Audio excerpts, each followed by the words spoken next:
So who is Kyle now? People change, people grow, and it was just the right choice to sort of move on. I love that word. I fucking use that word all the time. This is how people get seriously ill. We're trying to like earn money to then create more time to enjoy ourselves, right? Hey dude, how do you do this? Does it ever come up in conversation with clients and brands? In this episode, I chatted with Kyle Vollaers, a South African adventure and lifestyle photographer. I've been following Kyle for a while, so it was great to finally meet and sit down with him. He's known for his soft cinematic style of photography and has an absolutely fascinating backstory with how he ended up in the photography and videography space. We talked at length about his preferred kit, tips and tricks for newbies, lessons he learned along his eventual rise to his status as a leading travel photographer today. If you don't yet follow him, check him out with the links on this podcast description. And now I bring you Kyle Vollaers.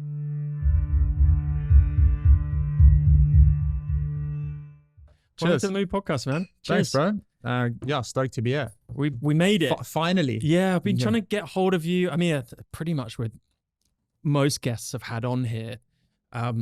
Usually everyone's traveling or on jobs or I'm traveling. So just trying to get people in. First world problem, obviously, but I'm glad you're here because I've been wanting to get you on for a while. Yeah, us travel photographers are constantly moving around. Just like a ping pong ball around the globe. How do you what is your kind of enjoyment factor with the travel coupled with the photography? I mean, obviously a photographer, videographer, very skilled in that trade, but does the travel side of it get a little bit tiresome, or do you enjoy it? Do you kind of thrive on that part of it?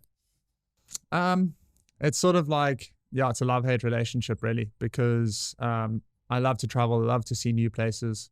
It's definitely what inspires me, as a photographer, just experiencing new places, the people, the culture, the food, the smells, the sounds, like it's just, that's really what inspires me. But at the same time, like the travel's so taxing on the body. And, over the early 20s, it was a little bit easier. Now I'm 30, it's starting to it sounds terrible, but it's true, it starts to catch up with you. And just flying across the globe, 28-hour flights, or in total in travel, you get to the other side and you're exhausted for the first 2-3 days, and the heavy camera gear, carrying all the bags around all the time. It just starts to take its toll. So I'm trying to figure things out now to sort of make my gear as good, but as light as possible so that it's just easier to move around. What is in your gear bag? I'm sure everyone would love to know. Yeah. So Sony A1 as my main body. Video? I use it for photo and video. Okay. Yeah. So I had the Sony A7S III, and I sold it because I just really wanted to make my gear lighter. And it's not the greatest for commercial shoots because you don't actually have a B cam if my A1 fails. But I just wanted to have one body that I could shoot everything on. And in terms of lenses, 16 to 35. And then I'm using 70 to 200. I've got an 85. And what else do I have? I had a 24 prime that I sold, unfortunately.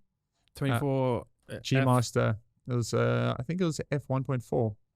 Yeah, it's that super sharp one. I regret selling it. I sold it with my A7S III. I was just like, no, I'm just gonna get lighter, because I had already 24. The only lens, which is funny enough, the only lens that I'm missing is a 24 to 70. And for years, I haven't actually been shooting that focal length. Interesting. Yeah, but I recently got a 35 to 150 from Tamron, f2. I know people are like, what? It's like... But that's super versatile. Yeah, so 35 to 150, f2, and it goes... f2.8 is at 150, and then up to 70, it's f2, I think. So you got up to 70 mode f2, and it's what I've been shooting everything on at the moment. I don't take it off my camera, basically. And cheap as well. Tamron a good reputation and good value for money. Right? Yeah, it's true. I actually got it from with Luke. Oh, okay. And it's a beast of a lens, but I've noticed that it just isn't as sharp as the 24 to 70 G Master or a prime. Of course, it's not as sharp as a prime because there's just so much glass. Yep. And there's some weird artifacts, like some moire and like chromatic aberration that's like far worse than a lot of other lenses. Okay. It's the trade-off, I've got the versatility, but then the trade-off is if you're traveling so much, you want a couple of lenses, right? You don't want to be carrying 5 or 6. Exactly. Yeah. I can't imagine the 24 was that heavy. Was it? Was it big? 24 to 70. No, your 24 prime. 24 prime was tiny. Yeah. Yeah. I just was like, I don't need it. Like I've got the 16 to 35. I cover that 24 focal length. So I was just like, no, I'm just going to get lighter, So yeah. But I'm looking at getting the 24 to 70 because I've been comparing footage because from these BD shoots, I'm looking at like a bunch of footage from different creators. And I'm looking at the 24 to 70 footage versus my 35 to 150, and it's far sharper, like significantly sharper. Really? Yeah. That's good promotion. Everyone watching, get a 24 to 70 master. Get the 24 to 70. A lot of people shoot that anyway. I mean, it is one of the lenses, I think, or go-to lenses, especially if you're maybe not professional or you're just starting out. It's just such a great, I mean, you can't go wrong with it. Really. Yeah. I think it is the go-to lens. It's the lens that most people use. The funny thing is that when I bought my first camera in 2018 in New York, actually, I was like, I'm going to New York. I'm going to shoot street photography bangers, like I'm just going to get wide angle. I just want to shoot street photography, wide angle. So then I bought the 16 to 35 G Master over the 24, which I almost regret a bit, but like I've had a good experience with it. And I've used that lens since 2018. And it's still functioning. I sent it in twice though. I've probably spent about $2,000 on the lens, just keeping it alive. And now it's your baby. Yeah, exactly. Yeah. But it's a really sharp lens also. So you mentioned 2018, kind of when you started. Let's rewind, like even before that. Where did photography, filmmaking, videography, all of that kind of visual art stuff emanate from? What is your genesis? So I've been into, like, I've always been a visual person since I was super young. I was a graffiti artist actually from the age of 12 up until now. I guess I still, like, I haven't painted in a few years, but I painted like almost every day throughout my teens, or a few times a week. This is where? Cape Town, South Africa. Was it legal there? No. Okay. Yeah. They can't do you now. Can't find me. But yeah, so I painted, from the age of 12, I started painting and was going out, at like, just during the week, I was in school. I'd go to bed, put all my pillows in the bed. So I looked like there's a person sleeping, and then I'd get all my tins ready, and I'd sneak out, like crawling like across the garden like a soldier. And then I would like walk literally 2.5 hours at the age of 12 in the dark to like the train lines and just go paint walls. And did that for like quite a few years. Of course, why?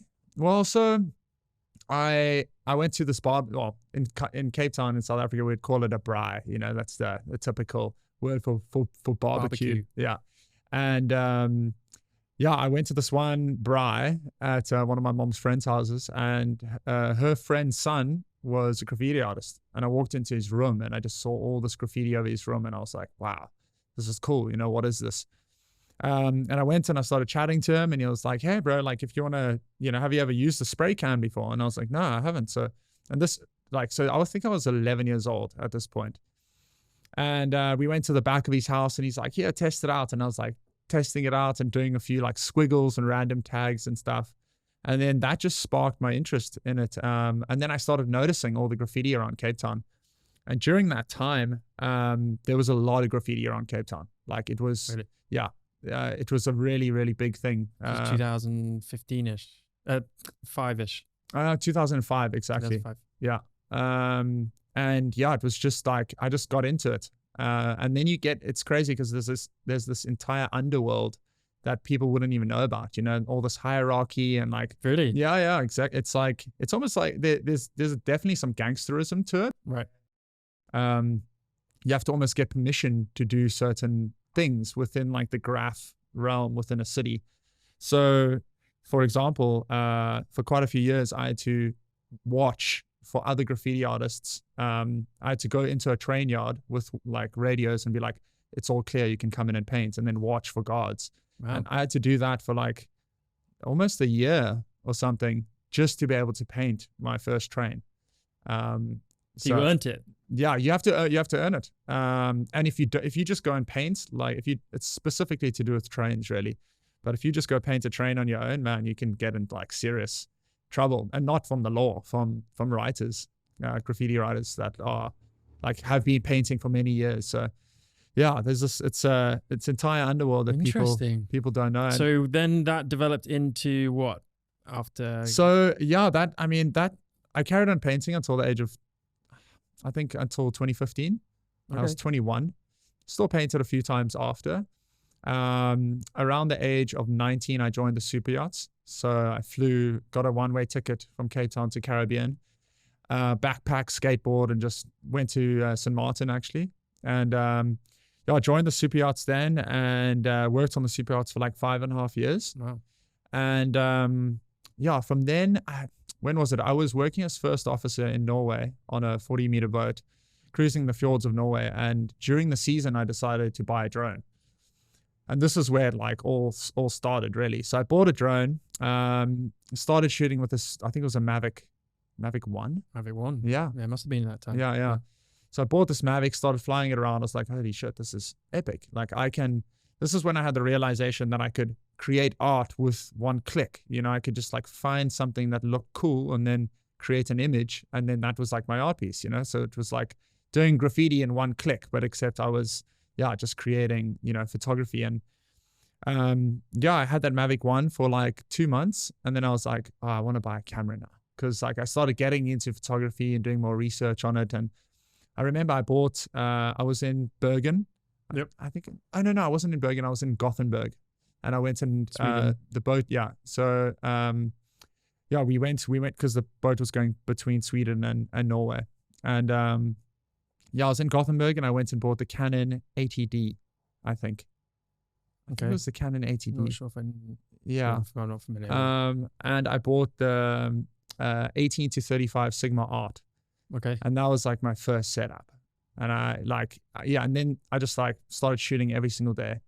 The typical like street photography, like reflection puddle bokeh shots and like, just shooting as much as I could. And I got super, super into it. And then, the more like around that time, I was like, I want to start an Instagram account.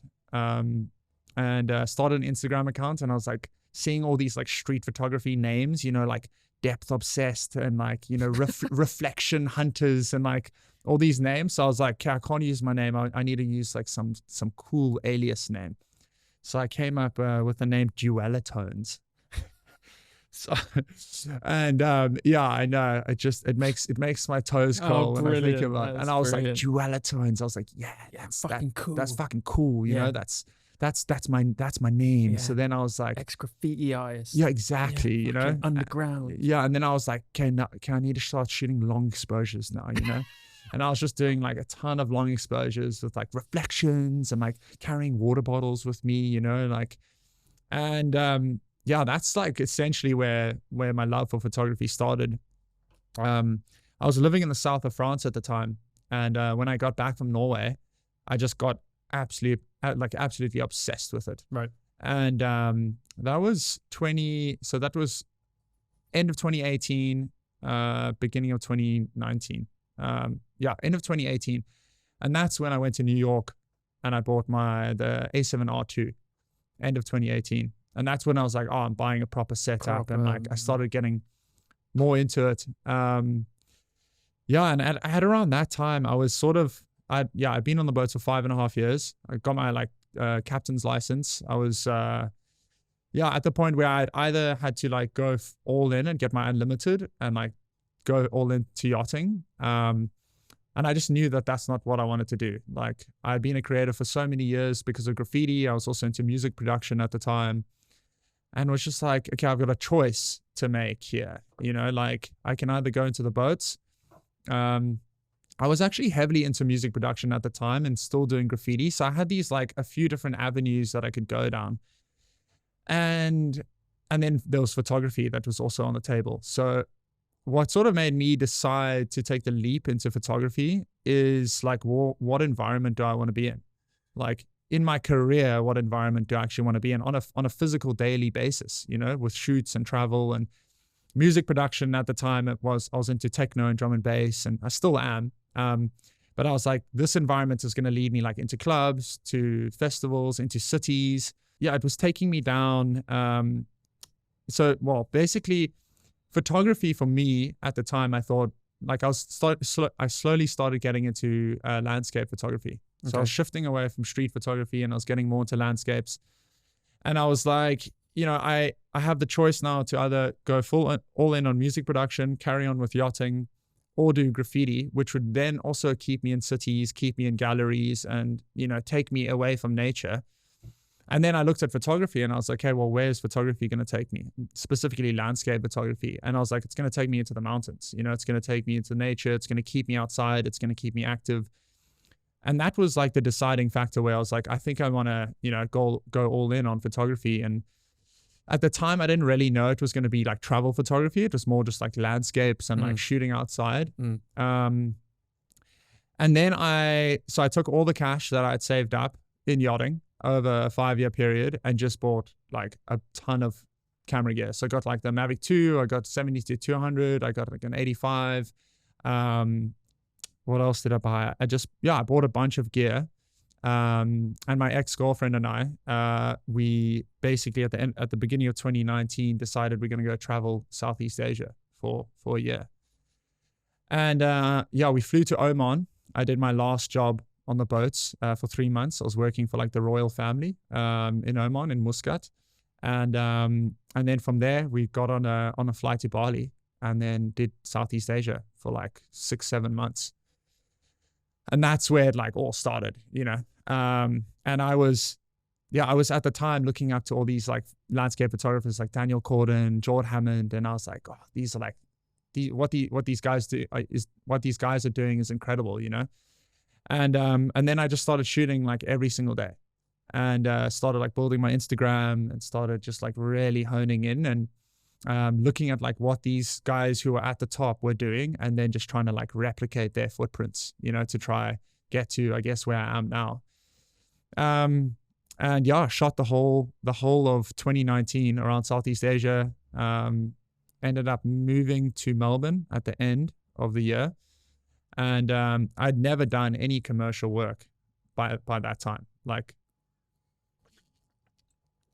quicker, of course, you know, got to keep hydrated, lubed, throat lubed. Exactly. So, yeah, end of 2019, flew to Melbourne, and at that time I'd like pretty much burned through all my savings from traveling the whole year, spending on, you know, a ton of photography gear. And I was like, okay, well, I need to try bringing some money. If I'm going to do this photography thing, I need to try, you know, figure out a way to monetize it.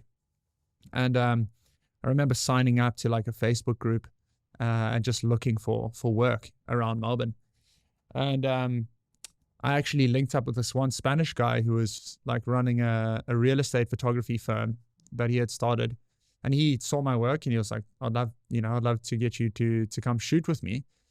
And after that, at that time, I was like, oh, I can earn a bit of money. And I started shooting real estate photography for like 6 months, maybe 5-6 months, just around Melbourne, just like going with my camera bag every day with tripods and like shooting offices and just all these random things. And was earning like not a lot of cash, but enough to sort of survive in Melbourne. And Melbourne's quite expensive, you know. And then so what happened after that?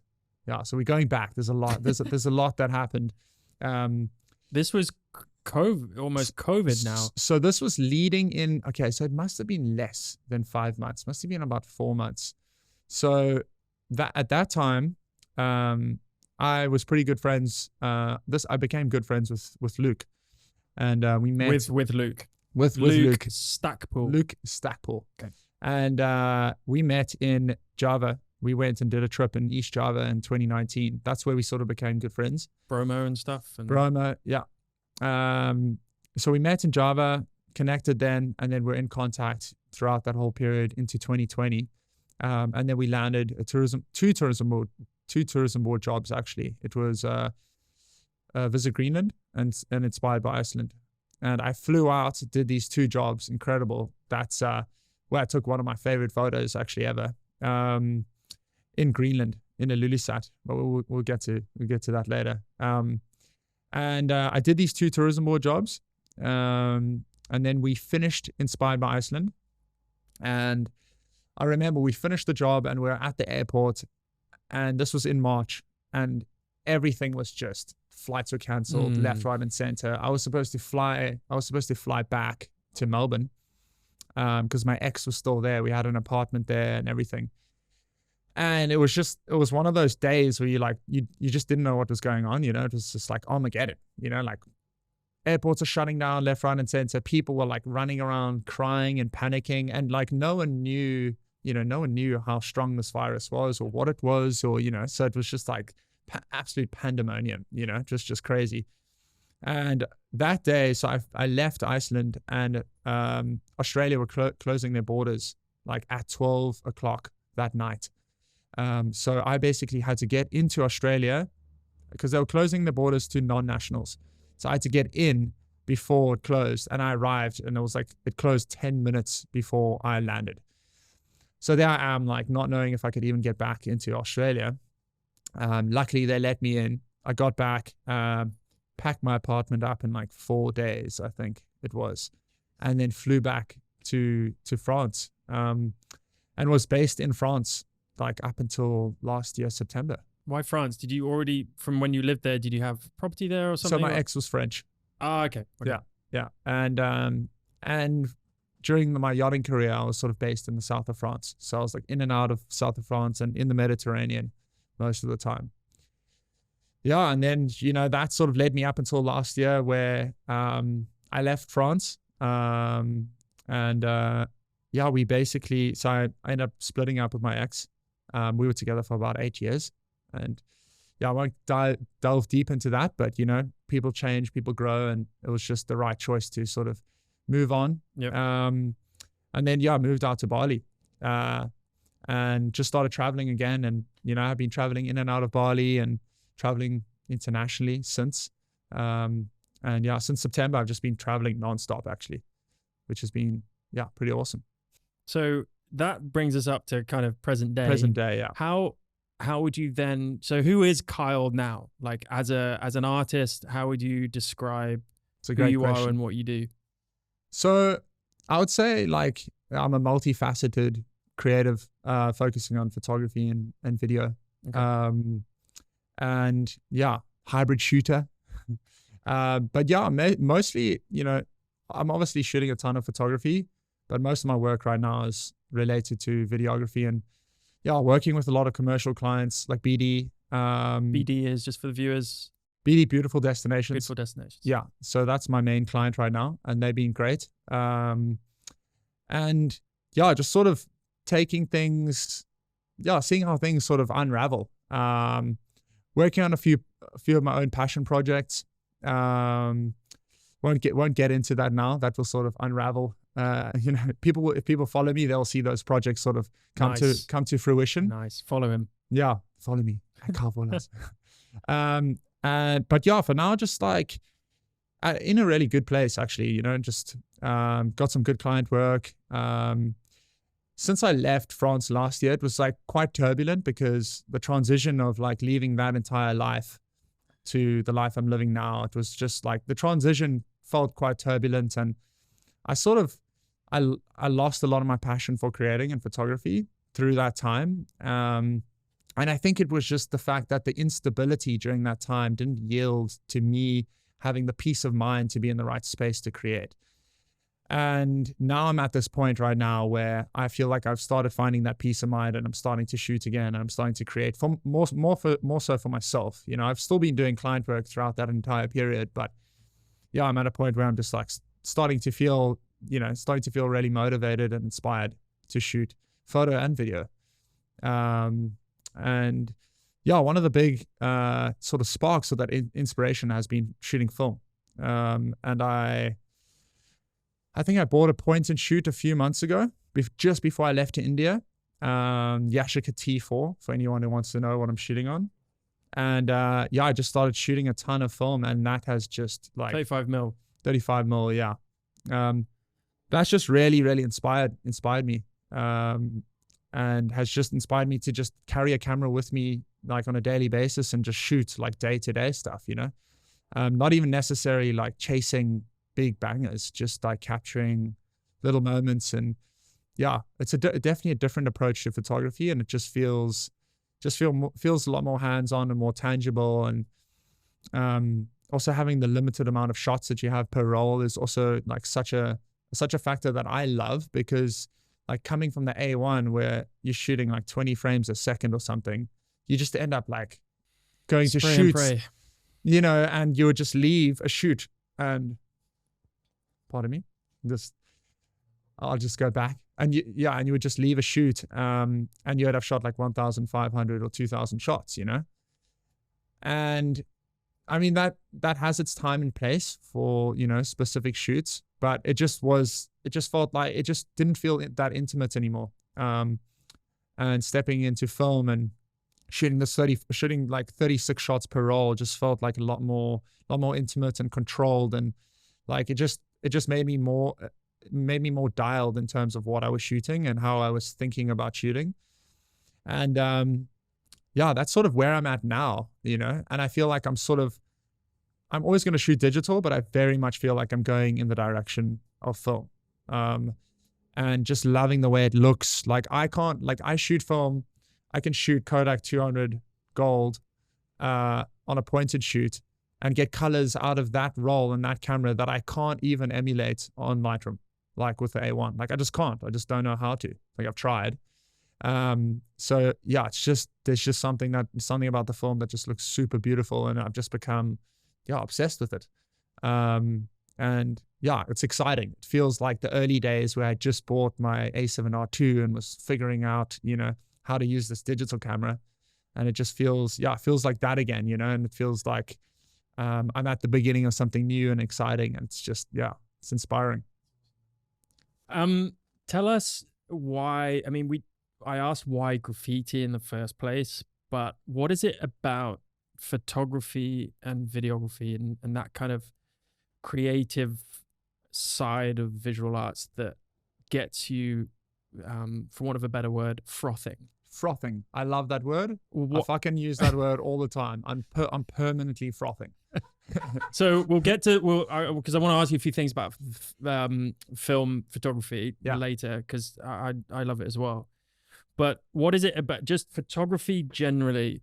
Why? What is it about that discipline and that craft that gets you frothing? Yeah, it's a great question, and I think it's quite a broad answer. So I'll try to tackle it as best as possible. But for me, initially, it's funny because it's sort of been like this evolution in terms of my relationship with photography and what I love about it.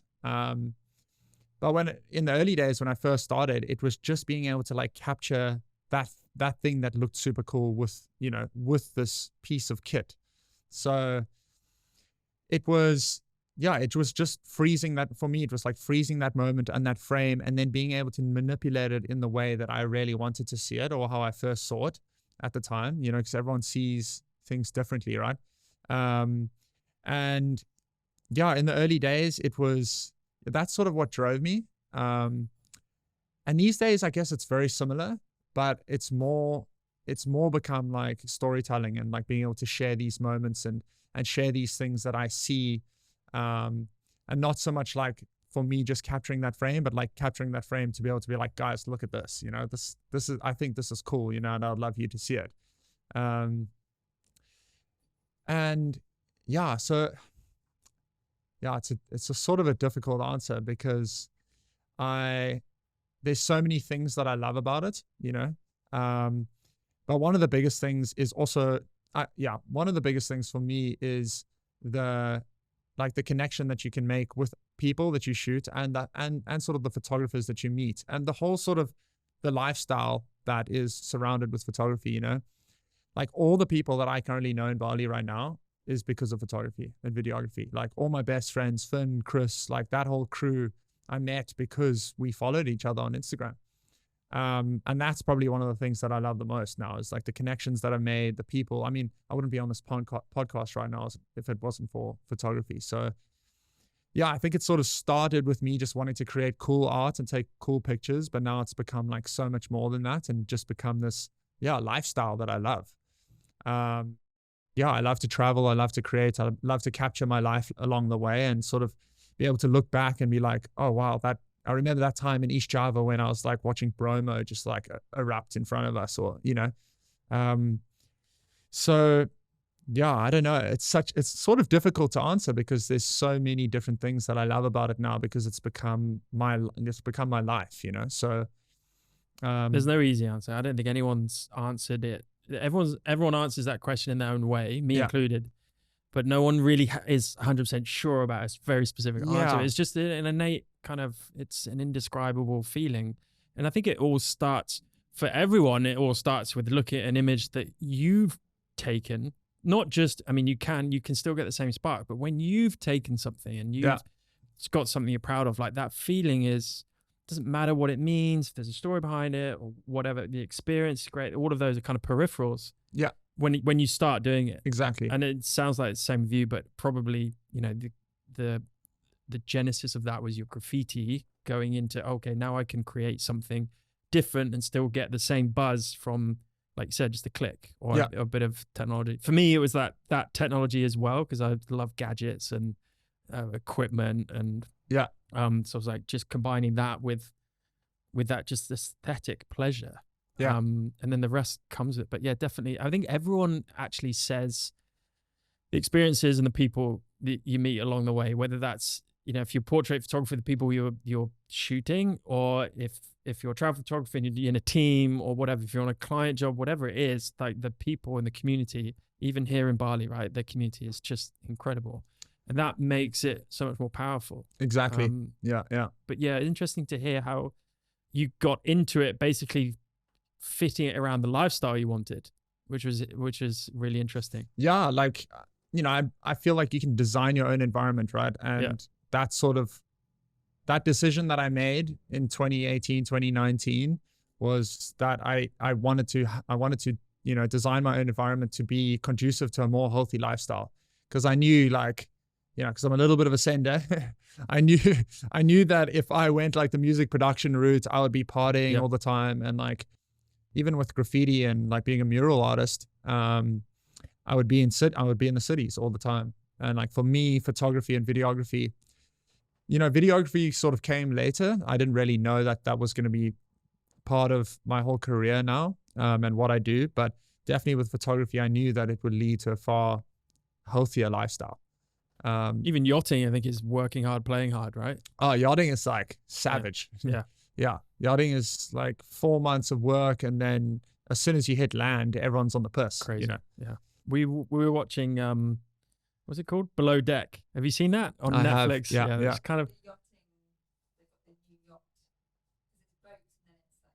There's one sailboat and one super yacht. Yeah, it was just funny. It's just It's just an interesting lifestyle, because I can kind of relate to it a little bit with doing the same thing with flying, basically. But we live in hotels. We don't live on the boat. But it's it's interesting. I can imagine, especially at that age when you're kind of early mid-20s, it can just be amazingly fun, but maybe not something there comes a point where you go, am I going to do this for the rest of my life, right? Especially if you upgrade to a captain, you're like, am I going to do this for the rest of my life, or am I going to pivot? No. Yeah. But it sounds like it was an easy decision for you.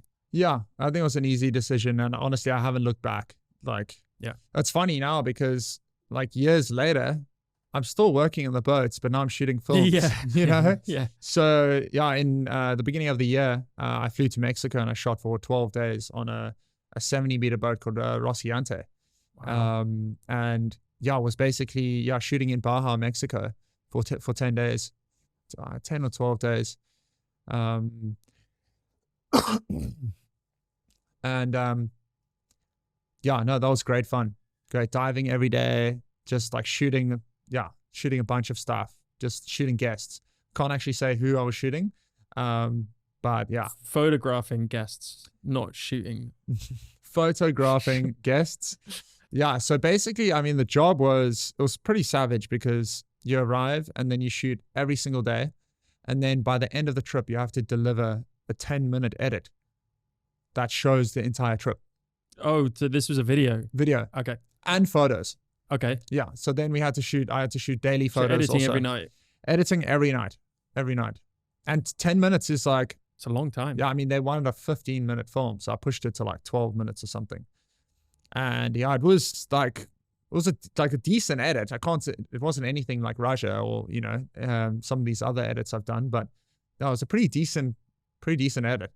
And then I had to present it to the entire crew and all the guests at the end of the trip, which was like 30 people on a massive flat screen. It felt like I had my own private like cinema viewing. I'm sure it went down pretty well. Oh, it went well. It went down super well. Yeah. People were like crying and stuff. So, oh, really? Yeah. If you make people cry, it was that bad. It was that bad. They were like, oh my God. Why Bali? What? I know you came here initially in your Southeast Asia kind of travels, but did you fall in love with it then and want to come back? Or yeah, I definitely fell in love with it.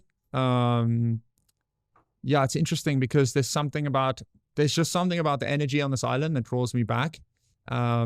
It's like as soon as I land and I'm walking out of that airport, I can just like feel the energy of the island, put my little tinfoil hat on quickly. But like, yeah, there's something gravitational about this island that just feels incredible. There's an energy here, definitely. And if you speak to the Balinese, they'll tell you about it, Yeah. Like, and I could just like feel this energy, and I was just drawn to the island and also the lifestyle, of course.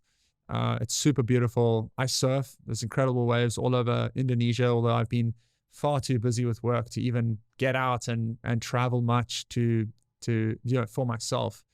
That'll come eventually. I feel like it's nearing. But yeah, initially so the island, the beauty of the island and being able to just go out and shoot whenever I wanted here. The surf, and then also just I had a lot of friends that were based here already. So for me, it was just an obvious choice. It was either like Bali or going back to Cape Town. And technically, you still live in Cape Town. Technically, I live in Cape Town. Yeah. But I've been like traveling in and out of Bali for a while. Yeah. Your second home. Almost. Yeah. And Southeast Asia, and I've been just moving around a lot. But Bali is a place that I'll always come back to for sure. I'll be going back to Cape Town though pretty soon and spending summer back there, just because Bali rainy season now. We all know how that goes. Yeah, we were talking about it the other day. It's it can get pretty wet here. But it's still warm at least, which is nice. Yeah, but getting back to why I was sort of drawn to the island. I think those are the main reasons. Just how this island feels. It just feels so good to be here. Of course, incredible weather. The Balinese people, I'm just obsessed with. Just some of the most beautiful and warm-hearted and genuine people I've like ever met. And I've traveled a lot of Southeast Asia. Philippines, Thailand, Sri Lanka. Where else? Those are the main places I've been in Southeast Asia. But Bali, still the Balinese people for me are just like. It's just hard to compare. They're just so humble, so genuine, so kind, and so warm-hearted. I'm like, why wouldn't I want to be around these people, So, yeah, I think that's one of the biggest reasons. What is it that brings you joy in life, other than kind of photography, videography? Is it people, places, experiences, hobbies? Yeah, I think a mixture of everything, but I think people is a big one. Like I love spending time with good people and have a lot of good friends that I like to spend time with.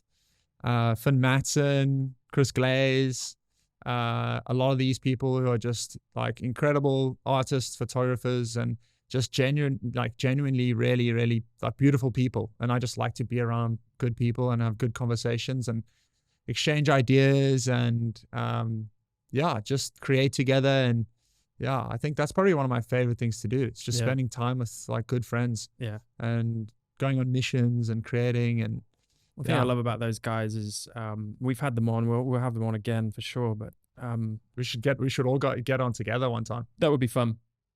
Just we'll have to stock up loads of Negronis because Finn will go crazy. Yeah, I know. We're gonna need some serious. Get the bintangs, get the Negronis. Yeah. Yeah. I know what those guys are like.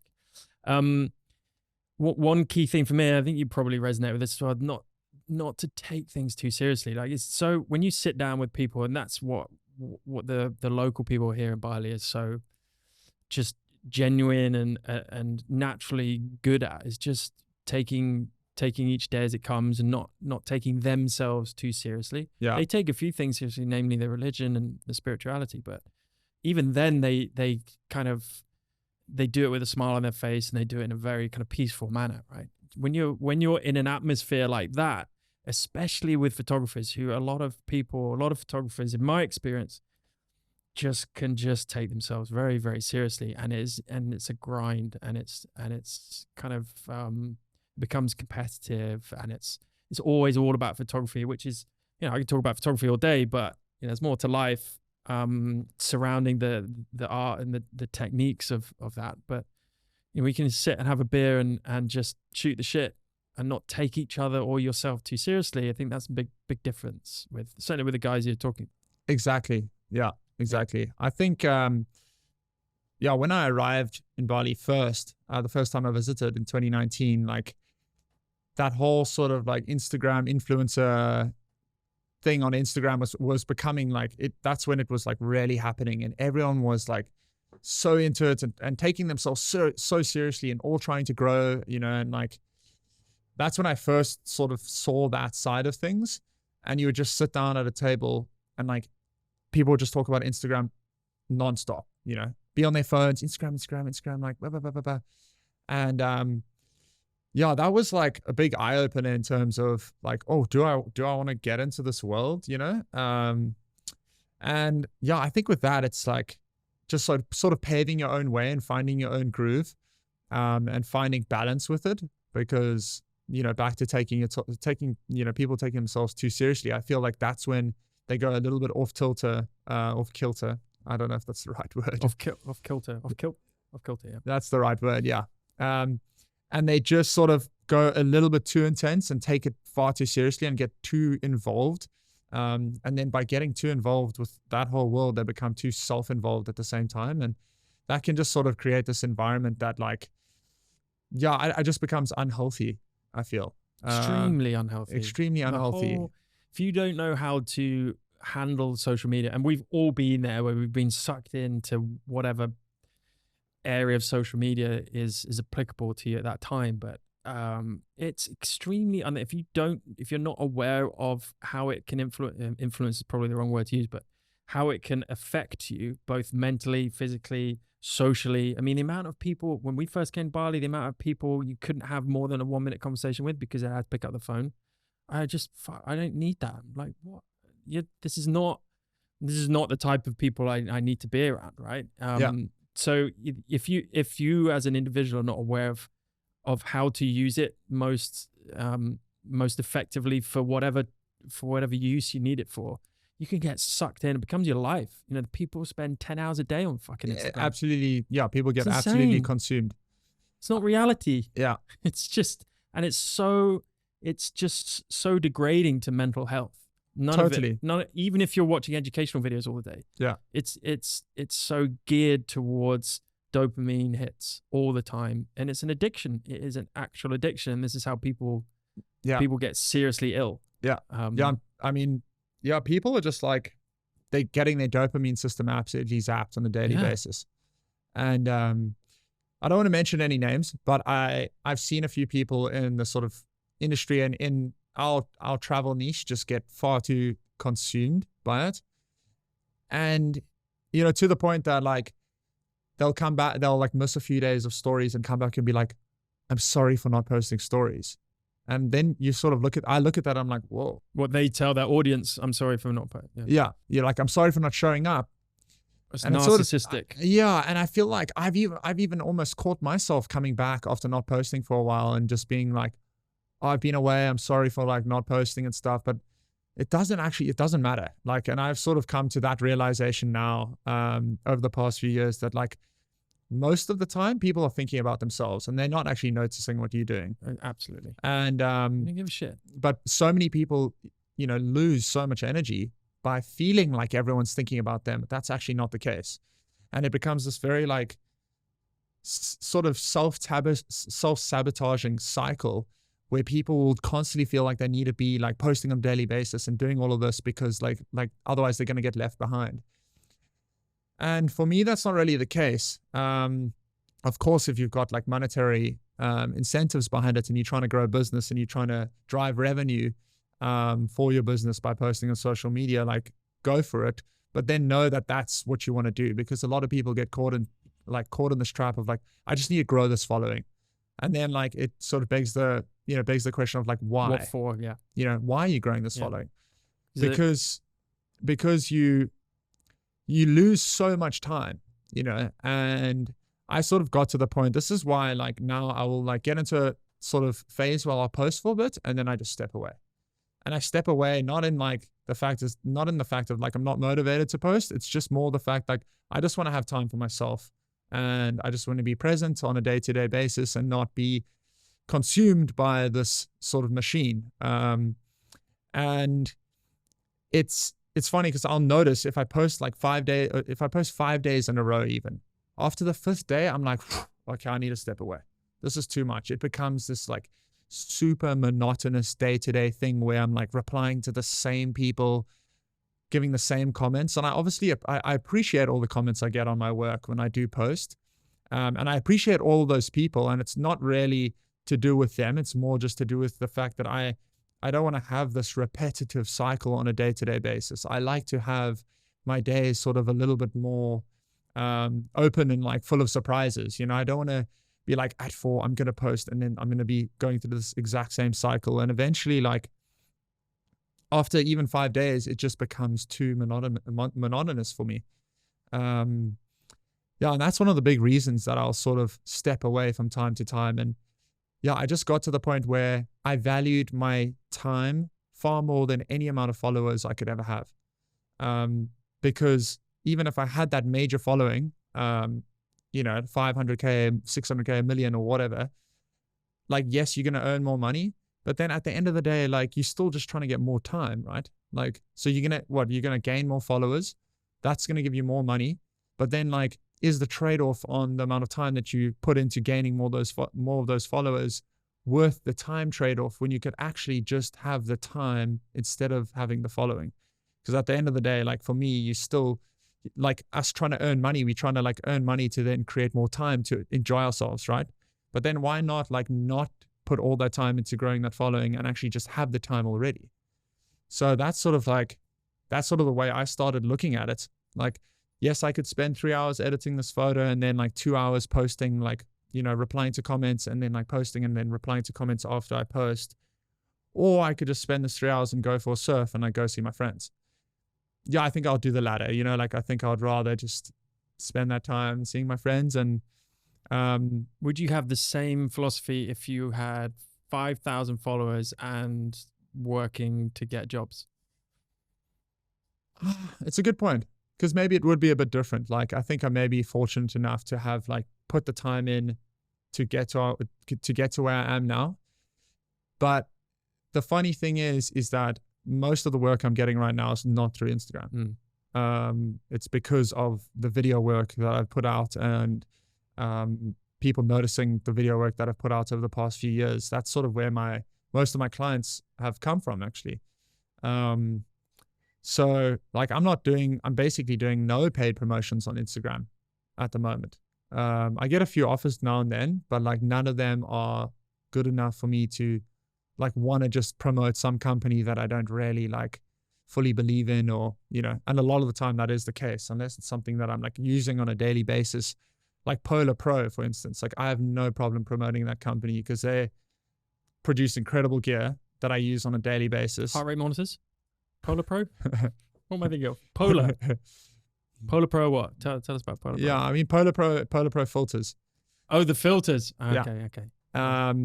So that's why you'll see me now and then post for them. Like I'm an ambassador for them, but at the same time, like they're not asking me to post. I'll just promote their products from time to time because they support me and I really believe in their products and I use it on a daily basis, right? So that's when that's when I have no problem sort of promoting companies. But in general, like, I just don't want to promote random companies that I don't fully believe in. Absolutely. And also, yeah, I mean, that's sort of my stance on that. I think it's such a difficult, I mean, there's no right or wrong answer, and it's No. very, very individual and subjective to what you want to use.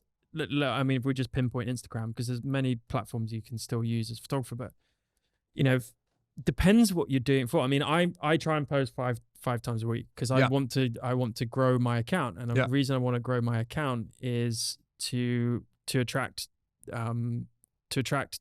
hopefully collaborators, or to have a big enough audience where I can sell stuff to, courses, digital assets, stuff like that. So, but that being said, I hate posting. I don't ever create for the algorithm. I don't ever create for, I just create what I want to create and hope that some of it sticks, right? Some of it sticks. A lot of it doesn't. But even furthermore, I hate, and that's what you're saying, I hate spending time doing all that stuff. So I pay someone to edit my reels and post stuff. And obviously I have oversight over that. Yeah. But the photos I post, I never take them and edit them for Instagram. I take them on project base and to use elsewhere just for me. And then you have a bank, and then I post according to what I feel like that day. Like so I think and that's just me. So that's kind of a hybrid approach, but I definitely agree with you about the time. There's, if you're able, like I'm very privileged, the fact that I can afford to pay someone to do that, or I choose to afford to pay someone to do that, because my time is not worth fucking doing that. I just would never do it. I would do it badly.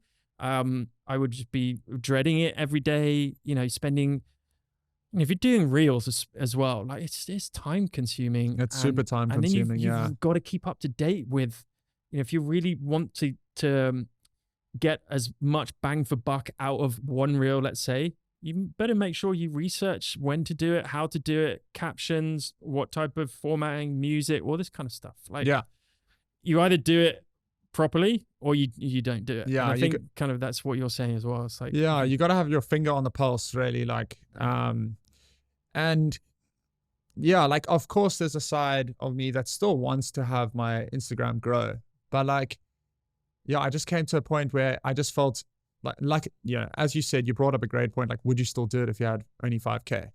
And I would probably be hustling a lot more if I did, but this, like where I'm at right now, has just led me to having this opinion on sort of wanting to, like, valuing my time over the following. And I have nothing against people wanting to grow their following. I hustled. I was posting every day. Like, even before reels, like I grew my following before reels, I grew my following off photos. And it was a hustle, and I definitely take my hats off to anyone who is hustling on a daily grind and who is able to sort of block out all the noise and just post every single day and be super, diligent with that, because it's tough. But for me, I think one of the biggest things that, like, I can't handle is just the monotony. And then that mixed in with the amount of time that I would have to trade on a daily basis is, just not worth it for me. And what's it for? Like, at the end of the day, what is this all for? Are you going to sit in your deathbed and go, I'm glad I got 350,000 followers? Are you? Or are you going to look back on your experiences, your stories, your body of work, and go, I'm glad I chose 3 hours of surfing rather than 3 hours of creating a fucking reel. And and also just working. And then it also comes down to, like, how you view yourself as an artist, right? Like, so my Instagram is my gallery that I put my work up. Okay. Right. And if I was to just start posting the same photo every 3 days, or like just posting a bunch of stuff just to grow, that would degrade my gallery, right? Because that's the way I just see it. And it really comes down to, like, what people want to do. And if people are just solely just wanting to grow their Instagram and get it to a good point, then go for it, and if they want to just be posting reels all the time and, like, just trying to grow, then, like, I have no problem with that. I, like, respect that, because that's their decision.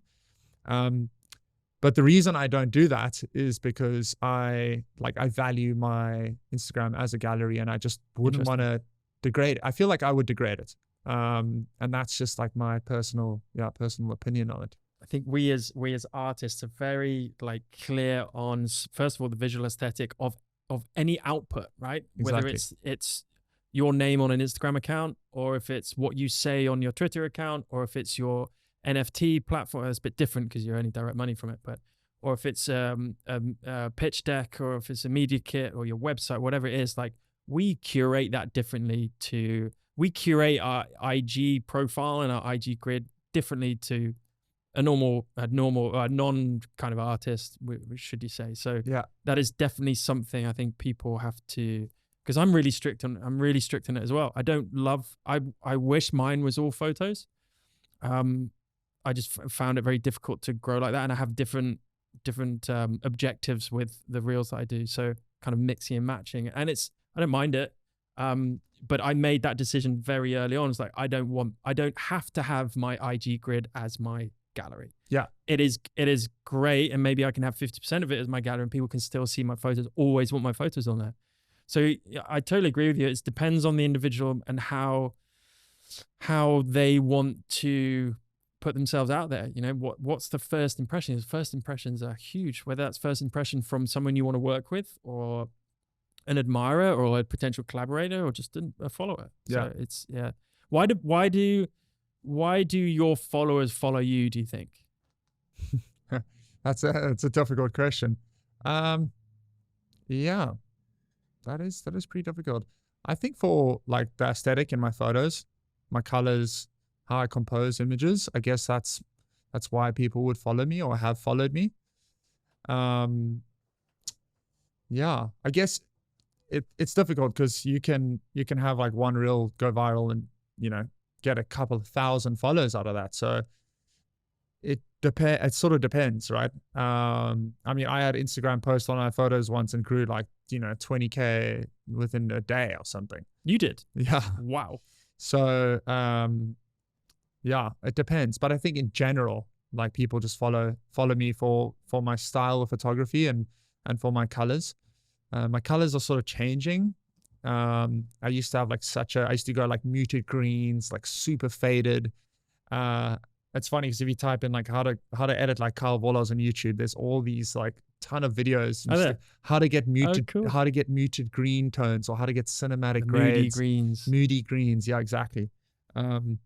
So yeah, I think initially that's why a lot of people followed me. Interesting. Yeah, your style is incredible. That's definitely why I started following you. I don't think I even knew you or knew any of these guys when I started following. So definitely agree with that. Where did that style come from? And I keep asking you where you kind of came from in terms of photography, but style must have evolved around something. I know you're interested in landscapes. How did you learn and develop your style essentially? Yeah, it's interesting.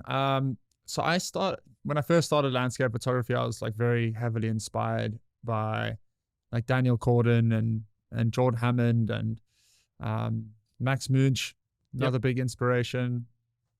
And yeah, I just sort of got into this. Like, it's funny because it's not that I specifically tried to develop my style. It sort of just happened organically. It developed on its own, I guess, but I then started drawing a lot of inspiration from minimalism.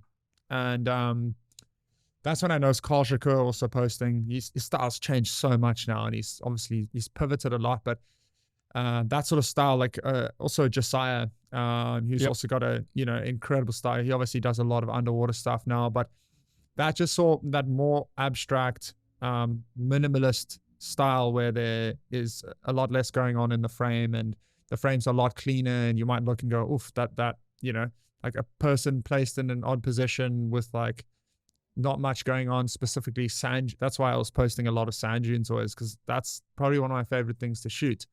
It's just like you've just got a beautiful landscape with all these colors and textures and like all the stuff going on, but it's so simple at the same time. And yeah, I just started trying to post a lot more minimal stuff, and like I was just gravitating towards minimal frames. I'll post something busy now and then, but yeah, that's definitely how my sort of style came to fruition. Interesting how you went from essentially graffiti busy to street busy to now kind of the opposite almost. Yeah, it's funny because when I see a photo that I really like, it's a photo that has breathing space. It's a photo that like you've got a subject and everything is well balanced and there's space to breathe in the frame. And to me that like feels good when I look at it, you know? And that's what sort of that inspired me to start creating frames that just were a lot more minimal.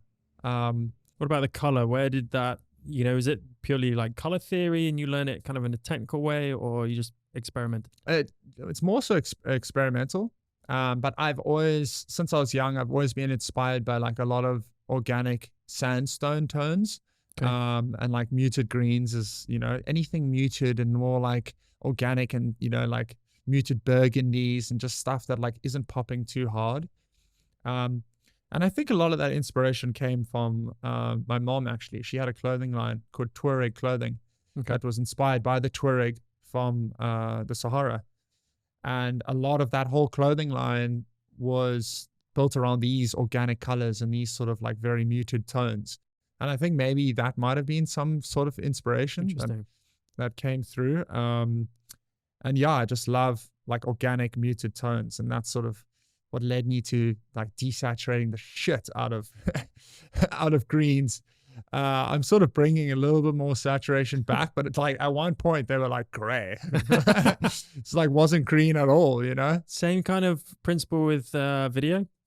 Yeah, similar. Although I don't really approach like the grading of video with that sort of, I used to, but now I'm really liking just the organic look of frames with like a very minimal grade, chuck that log profile on and then tweak a few colors. But most of the time, like, yeah, if I am desaturating anything, it's most of the time it's blues and greens. Just so I'm like taking a little bit of the blue out, getting the green more into that muted sort of like camo look. Yeah. And that's about it, you know? And going back to kind of your color palette, should we say, with your photos, your favorite photo, which you can bring out in a minute, is very muted as well, but based on the environment that it's in, right? Which is Greenland. Do you want to tell us about that shot? And we'll put it on the screen for those watching. But. Yeah. So this shot, I took in 2020 during my my Visit Greenland job. And I remember that morning we were in Ilulissat. No, we weren't in Ilulissat. We were in Disco Island. And it was like middle of winter or it was in March. So it was still pretty cold. And we were the only tourists that had been to Disco Island in like 3 months. They had not seen anyone. Because it's super secluded and like all the ice sheets freeze in winter. And then specifically this winter was a very cold one. And the only way into Disco Island, in and out, is via helicopter. So we took a chopper, flew into Disco Island, and we're there for like four days, I think. And it was like minus 25, like on average. It was fucking incredibly cold. Wind as well. Wind, just brutal conditions, like the most brutal conditions. Actually, when we were in Greenland, I got frostbite on one of my toes and had to like go to the hospital and get it like sliced and drained and like, ooh. Yeah, it was that was probably the most pain I've ever felt besides like breaking my arms. Actually, that was probably the most pain I've ever felt. It's crazy because when you lose, and I'm going a little bit off. No, but hang on. So, but frostbite, I would assume is numbness as well. Or am I? It's wrong? Numbness until the blood starts coming back into that part of the body. And like, because what happens is all the blood leaves. So then that part of the body starts dying. And then when it starts warming up again, that is when you need like a bottle of fucking tequila to like chill you out, because I was in tears. I basically had worn a boot that was a little bit too small for me. Disco boot. I'd worn my disco boots. Actually, it wasn't on Disco Island at the time. We were on ice sheets. Yeah, but they don't need to know. We were on ice sheets in the like in the outback of Ilulissat, which is honestly one of the most beautiful places to visit in Greenland. But yeah, I'd worn a boot that was too small for me, and it had started just cutting off the blood supply of my left big toe. And we had driven on these snowmobiles 2 hours out onto these ice sheets, and then on the way back, we went and stayed in this igloo lodge. I didn't stay in one of the actual igloos, although we had the choice to. And then when I got back, like I could feel like something's not right. I couldn't feel my left toe. And then when we got back, I took it off, and when we were in warmth, like my toe started warming up again, and that's when the blood started coming back into the toe. And that feeling is like, it's excruciating pain, excruciating. Like I was in tears. So, but why did you get frostbite? Because if the shoe was too small, so then that started cutting off some of the blood. Yeah, and then there's no blood to keep that part of the toe warm, and then it essentially starts freezing. Okay, so it wasn't that it was necessarily exposed to the cold. No. It was as exposed as much of the rest of your foot, but it was, oh, that's interesting. Okay. Yeah. So then you went to the hospital after that? So I went to the hospital the following day. Okay. So yeah, that happened. That's how cold it was. Just so brutal. I mean, you step outside and you got like, frost all over your eyelashes, like instantly. So this one particular morning at Disco Island, I got up, I was with Luke Stackpole, and he was like, no, fuck this. I'm gonna sleep in. It's too cold out there. Like I was like, okay, well, I'm gonna go out because we only have like one sunrise left, or maybe that was the second last sunrise of Disco Island during that trip. Short sunrises as well, I guess, at that time of year. Yeah. Yeah. Super short. And I head out. I was using a Mavic 2 at the time, and just like trekked for like half an hour to the furthest point of this island to go shoot the icebergs. And I trekked out. It was like super windy, super cold, must have been around -25. And I basically took this photo. I sent the drone like 2 or 3 kilometers out, and there was this one iceberg that had just been frozen into this ice sheet. And can I have a look at it again? Yeah. So I didn't look at it in detail. Yeah. So that's the photo. No, that's fucking insane. And that iceberg is like 3 stories high or something. It was massive. And was the drone okay in that temperature? And okay, so it's crazy because I almost didn't get this photo. The shadows make it for me. It's crazy because I almost didn't get this photo. I took that shot, and on the way back, I got the drone back, and I was like, fuck this, I'm sending another battery. Like, it's just too sick out there. Like, there's so much stuff to shoot, although this was probably one of the best things to shoot. And I sent the drone back out, and I took some photos, and on the way back in, it just got too cold too quickly. And it ended up like auto landing onto one of the ice sheets. I don't know, like it must have been like half a kilometer out onto this ice sheet.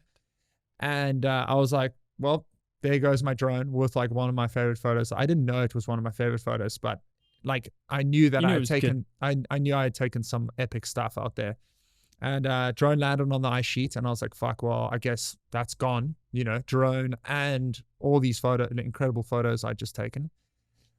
Luckily, one of the guys who was running the Hotel Disco Island, I think it's called, he was like an ice sheet fisherman. So he would often go out onto the ice sheets and go fishing. And he trekked out all the way onto this ice sheet and got my drone.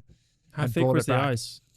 Super thin in some areas. He went out and he tested every single meter on the way in and back. Because so it's crazy. If you fall through that ice sheet, you're gone. Oh yeah. It's like the amount of current that's underneath there. It's just like, yeah. It's one of the most. I was tempted to try go out on my own and just get hypothermia within a minute, probably. Oh, you're just gone. Like, because there's so much thick ice sheet that once you're through, you just like So it's very, very dangerous. And this guy, he went and got my drone, brought it back to me, and I got this photo. And it's funny because this photo I actually sold as an NFT, and it was the first NFT I ever sold. I minted it and sold it for 2 ETH like a day later. Nice. Yeah. And at the time it was like, I know ETH was at like 4K or something. Yeah. So yeah, it was a pretty significant moment for me at the sort of start of my NFT journey, I guess. Well, that's a nice little segue into NFTs. Tell us, because you seem to be pretty active on OpenSea and Foundation and your NFT sales. Is that something you consistently and deliberately put time into, or is it more of I should mint something now, or is it really part of your business strategy? Well, not right now. I was heavily involved in the space, just like so many other people. Yep. And then when we went bear, for anyone who wants to know what that means, it's basically when we went into a bear cycle. So everything started capitulating and still at the bottom of it right now. And the market went down. Like people go where money flows, I guess. And there was a lot of money flowing through the NFT space at that time. And it was like this super exciting new environment where suddenly, people were making a ton of cash off selling their art, and people still are. It just, when things turned bare, a lot of the community sort of like got diluted and sort of left Twitter and the NFT community. These blunt tongues, the NFT community sort of got super diluted, and a lot of the tight-knit people that were all sort of having Twitter spaces and supporting each other, like, left, Not everyone, there's still a lot of people there. But I just, like, I guess I was there at the right time, at the right place during the bull run, and minted a bunch of stuff, and it was very exciting. And I definitely will mint stuff. It's funny because I tried so hard to get accepted onto Super Rare for so long, got accepted, and now I'm sitting on like 4 of some of my favorite pieces of work that are ready to be minted onto Super Rares, like my Genesis pieces. And I just feel like it's not the right time. And I've had so many other things going on with work and life that it just was like, I'll eventually mint them. But yeah, I just didn't feel like it was the right time. And the NFT space was crazy. It was interesting. Because I got into it and minted a few pieces, and then minted a collection of 50 images that sold out over a period of like 4 days. And that was like, wow, like, I can't believe I just sold all my work, to people on the internet and friends, friends also. We were all supporting each other at the time, which was awesome. Finn was also into it. A few other close friends where we were all just like in these groups and like, oh dude, what are you minting? Oh, I'm minting this. And at the same time, we were all flipping JPEGs and trading NFTs. And yeah, I got heavily involved with trading NFTs. Actually became like a little bit unhealthy at one point where I was trading almost every day, all day. Wow. Spending a lot of time on Twitter. Spending a ton of time on Twitter. X, as it is now. Yeah, X. I mean, I made some great cash. I also lost a lot, because it's like, when do you draw the line, eventually you just end up like trading more and more and more, and then you make a win, then you make a loss, and you make a win, and eventually, like, I still came out on top, but eventually it became like, somewhat of an addiction. And I think a lot of people experienced that during the bull run. And I learned a lot of lessons though through that time, and it was exciting. What is your advice with regards to NFTs to newcomers in the space or beginner photographers? I would say, like, do your research and do a lot of it, because it's funny because the barrier to entry is not actually difficult once you just have a decent idea of what to do. But doing research on the platforms that you want to mint your work onto, going in and getting involved in the communities and listening to Twitter spaces, because there's so much to learn. I haven't been on many Twitter spaces recently, but I would imagine that there are still a lot going on, and you can learn a lot about NFTs. And YouTube is such a great place for information on NFTs.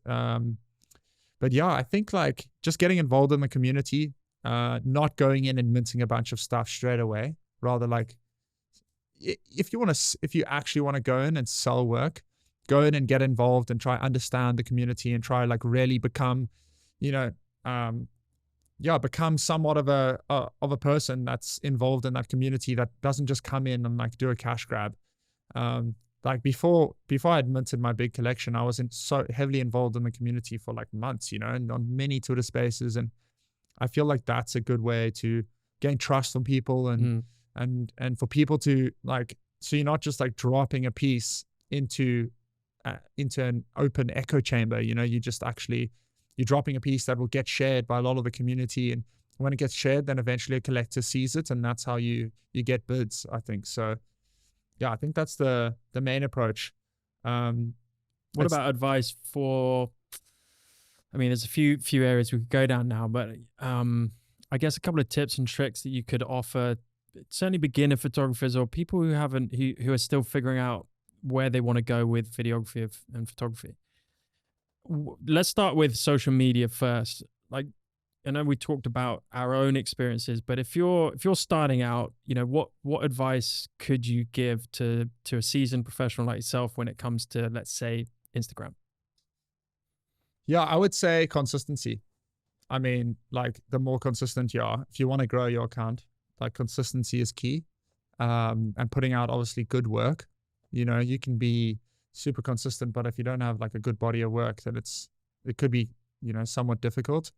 So then that sort of leads me to like perfecting your craft and just working on your craft and figuring out your style. And by doing that, you just need to spend a lot of time doing it, Practice. So just practice. It sounds cliche, and I'm sure a lot of people give the same answer, but yeah, including me, I give the same answer. But well. Practice is key and consistency.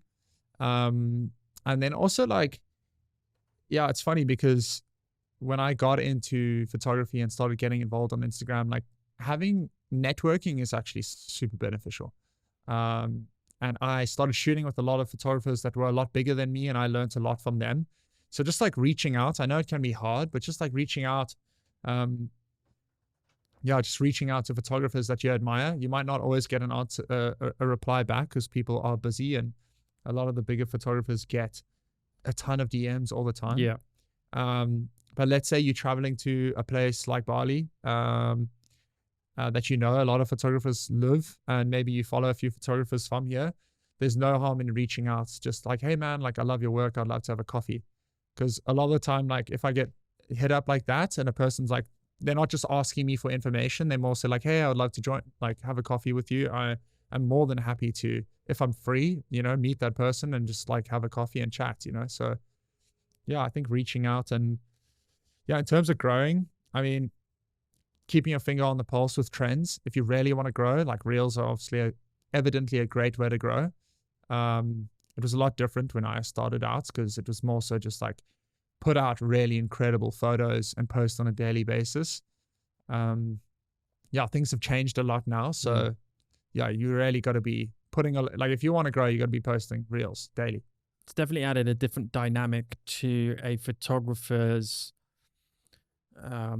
approach, right? To that, because you've got to completely pivot. Like certainly as a photographer who, let's say a photographer such as myself who doesn't do any video, like now you've got to start thinking about motion and piecing it all together. And that exactly. Like, oh God, like you got to start learning even just the basics of a new format. But interesting advice. What about technical stuff? Like we talked about your gear bag, what's in there, the lenses you like, but let's say someone who's wants to shoot like Kyle. What kind of beginner or starter gear, budget friendly gear would you recommend? Yeah, so looking at learning for my lessons, I would probably start off with the 24-70 from Sigma, because it's a little bit more affordable than like a native lens from Sony. And I'll just probably get like, there's that camera that came out recently. You could probably remind me of it. It's a Sony. It's called like the ZE, I think. Yeah. I think it is a ZE. Is it ZE?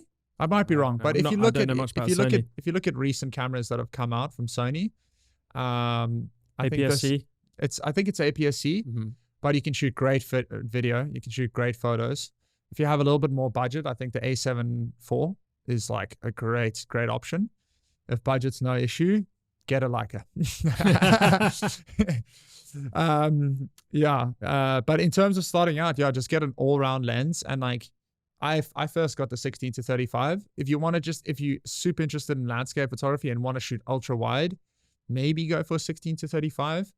I would probably just go for a 24-70 because you can still shoot really nice landscapes at 24. If you really want to get wide, you can shoot panorama with a 24. So for people who don't understand what that is, it's taking a few photos and then stitching them together in Photoshop or Lightroom. So yeah, that would be my starter kit, just getting one all-round lens. If you're really tight on budget, I would get probably like a nifty 50 or something, that you can pick up for like $100 to $200. My favorite lens. Nifty 50 for people is a 50 mil essentially. 50 millimeter lens, yeah. Which is such a beautiful focal length, honestly. It just works with pretty much everything. Yeah, that's where I would start. What about post-processing? It's because buy my preset packs. There we go. We will link them in the description. It can be a minefield for certainly with updates almost monthly at the moment. Yeah, it can be a minefield to learn even just the basics of something like Lightroom or actually Photoshop is just, for me, when I started learning Photoshop was like, just I don't get this Photoshop thing. Lightroom was a bit more user friendly. Yeah, totally. But recommendations or advice for people, just starting in that, what can you? YouTube. Honestly, when someone asks me, they're like, "Hey, dude, how do you do this?" I'm like, YouTube. Like anything you want to know about anything, like dodging and burning, like how to retouch photos, like anything you want to know, you can find it on YouTube. Like anything. Like I taught myself everything I know from YouTube. I think I bought one photography course back in the day from Daniel Corden. Okay. I don't use any of those techniques that I learned there anymore.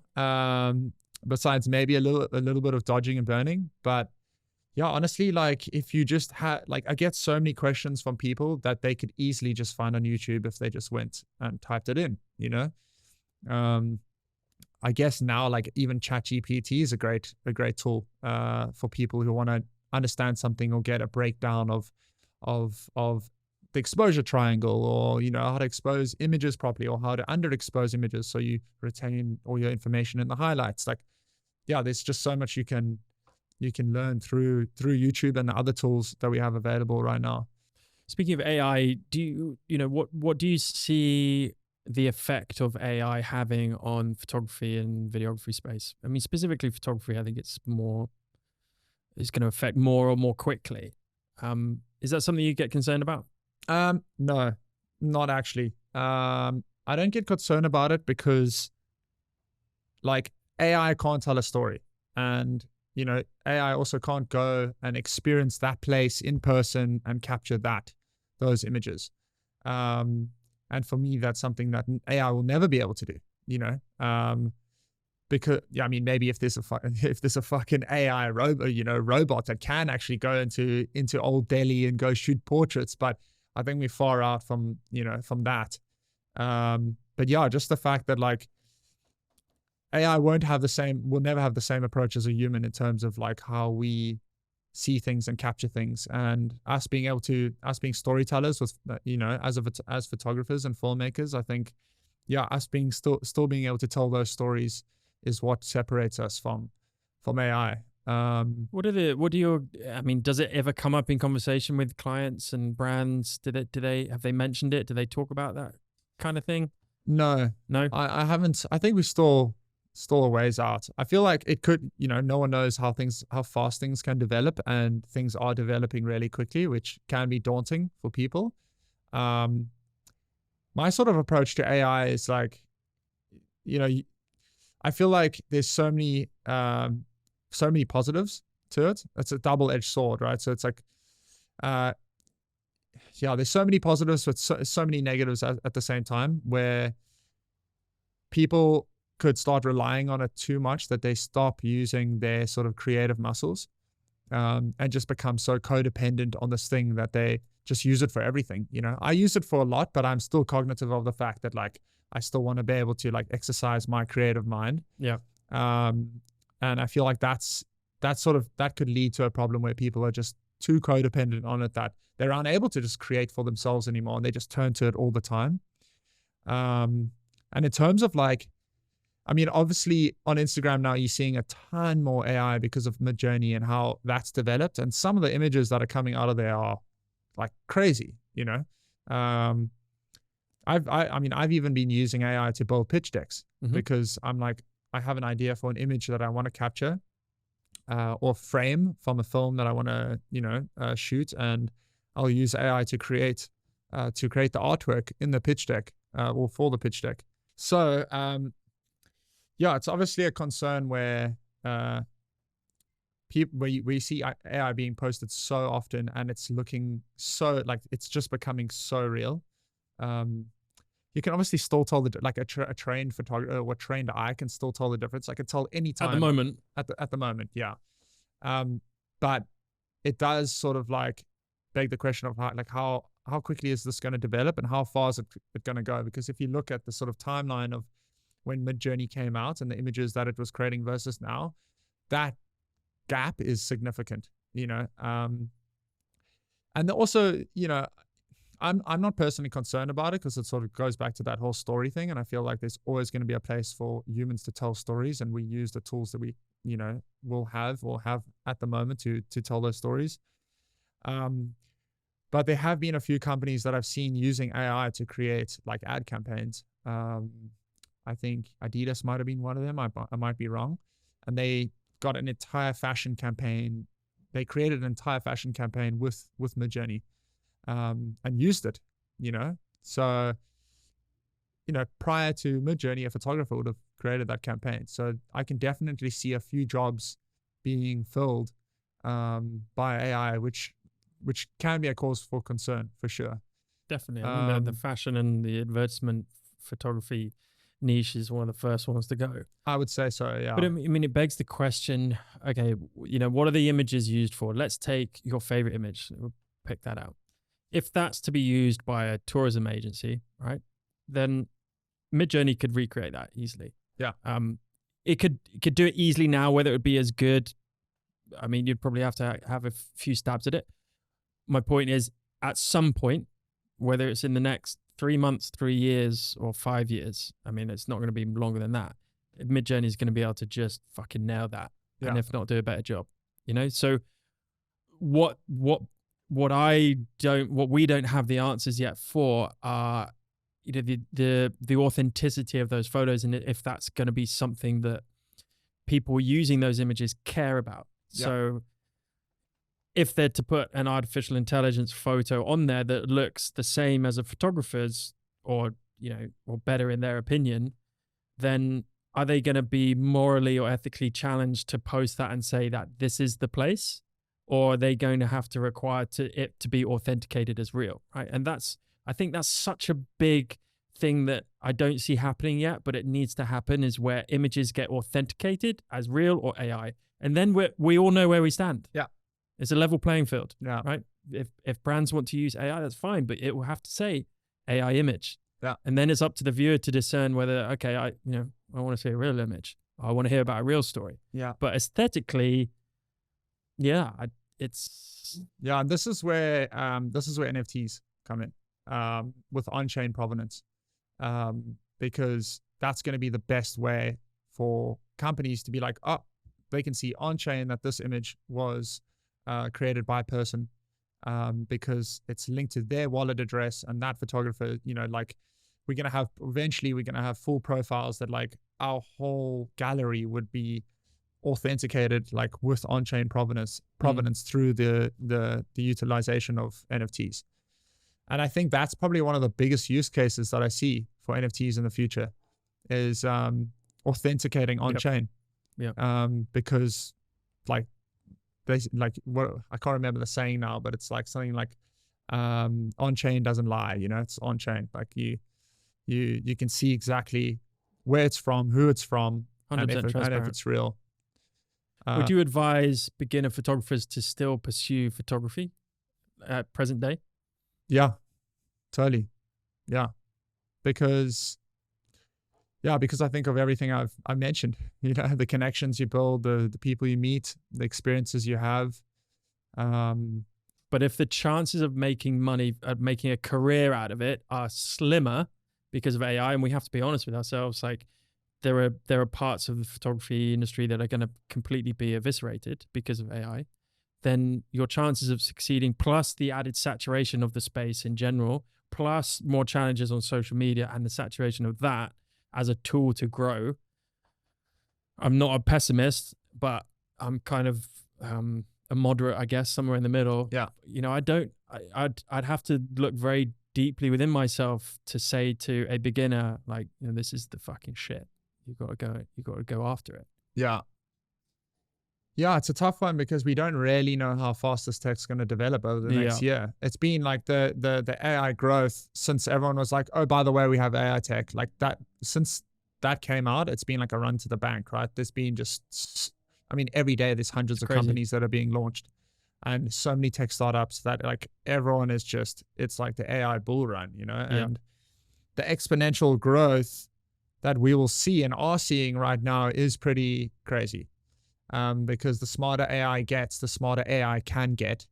And yeah, it's going to be interesting to see how things unravel. And yeah, you could look at it from the sort of pessimistic standpoint and you're like, you know, bro, you should probably just get into AI. Yeah. You know what I mean? Yeah. It's going to be a thing, AI image generation. Yeah. I mean, dude, I started an AI account like a couple of months ago just because. Did you? Because I've posted probably like 4 or 5 images on there. What's that called? Give us the handle.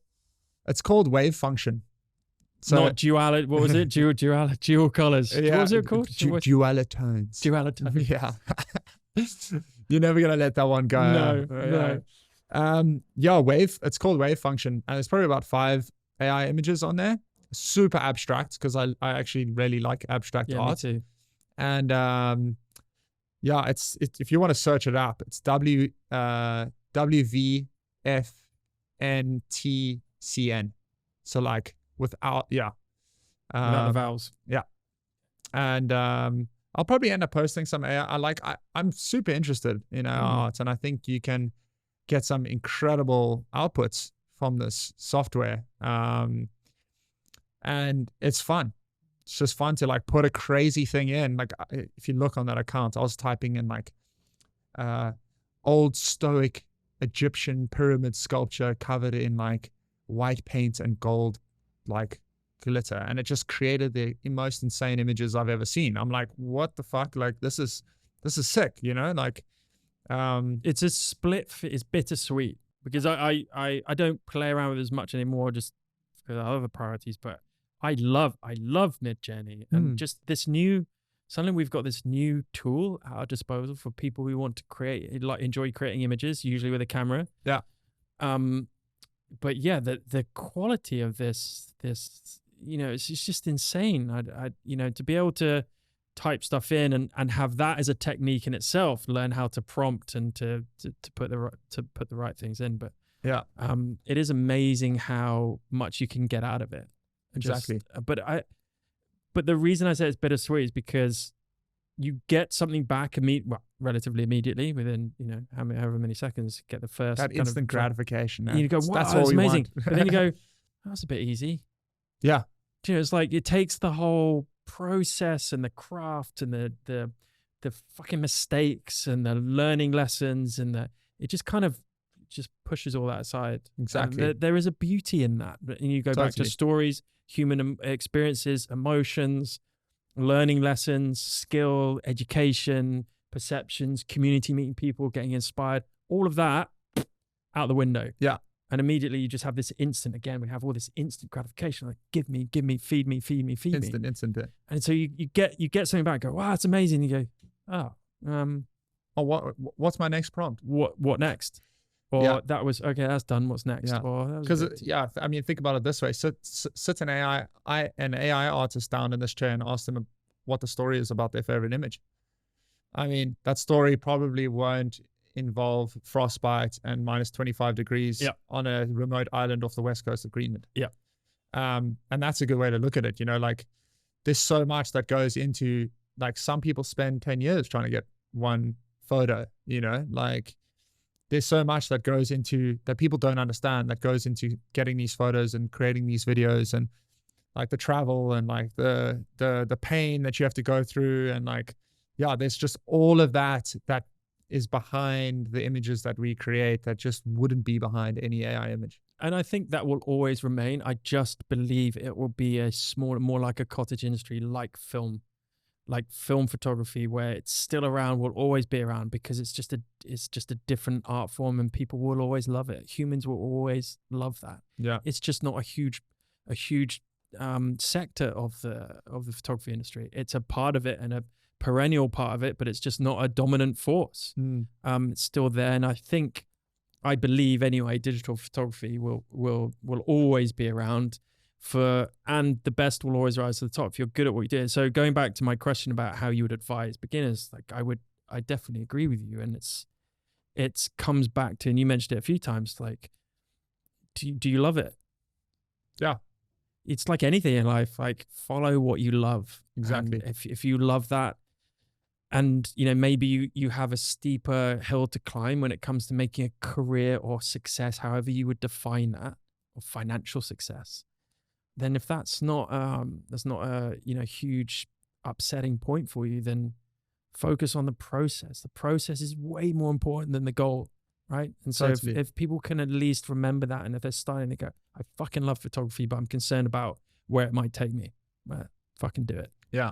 Just enjoy it. Enjoy the process. Yeah, I think that's a great point, honestly, because like, yeah, I've enjoyed so much of the process, to go from where I was in 2018 to where I am now.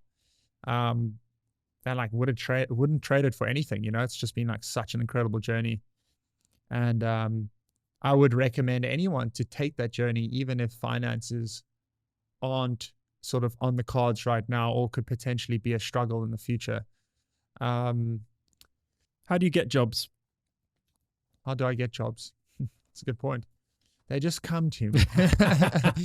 From AI. Yeah. Midjourney presents me with pitch decks. Like, I would, a lot of the time I'll get contacted by someone. I'll get an email. A lot of my biggest jobs that I've had, I've just received an email and someone's like, hey, I saw your work somewhere and, I would love to work with you. It's funny because I don't know if you saw the Sri Lanka edit that I put out. No. So I spent too much shooting in Sri Lanka in 2019, and put together like a 4-minute cinematic edit. And this edit then got picked up by BD, Beautiful Destinations, in 2020, and they featured it on the BD channel. And it got like a few million views or something. I can't remember exactly how much, but from that one film, I've gotten pretty much all my biggest jobs. That one film. And that was just a passion project. And literally like I had a client from Tanzania that I did a bunch of work for, where I climbed Kilimanjaro and shot a full cinematic edit of the whole climb. That was probably one of the most exciting jobs I've done. That came from that client watching that edit. And where can we find the Sri Lanka edit? On the beach, if you just type in Sri Lanka, Heart of the Indian Ocean, okay, it'll come up. Okay, Heart of the Indian Ocean. Yeah. Okay. And all the work that I currently have for BD has come from that one edit.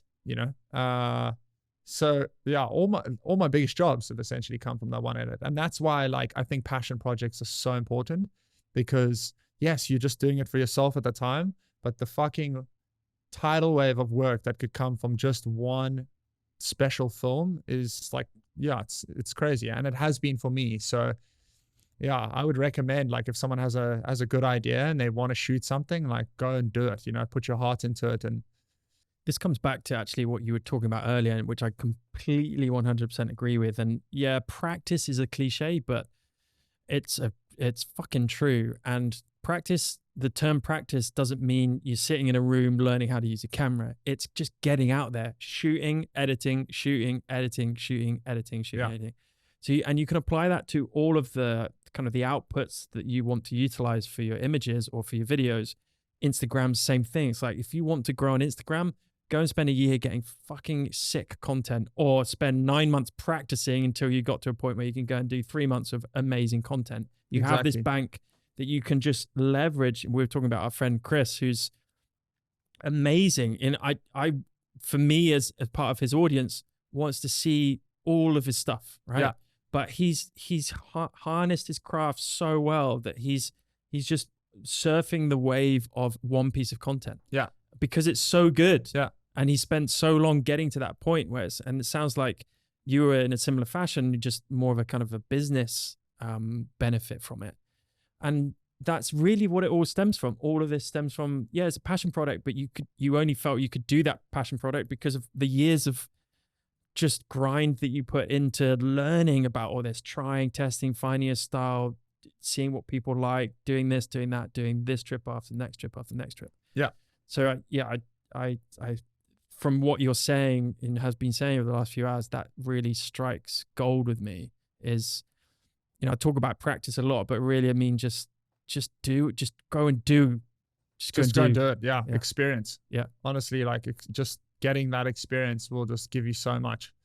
Because like you, I get many questions, especially on Instagram, about equipment. Yeah.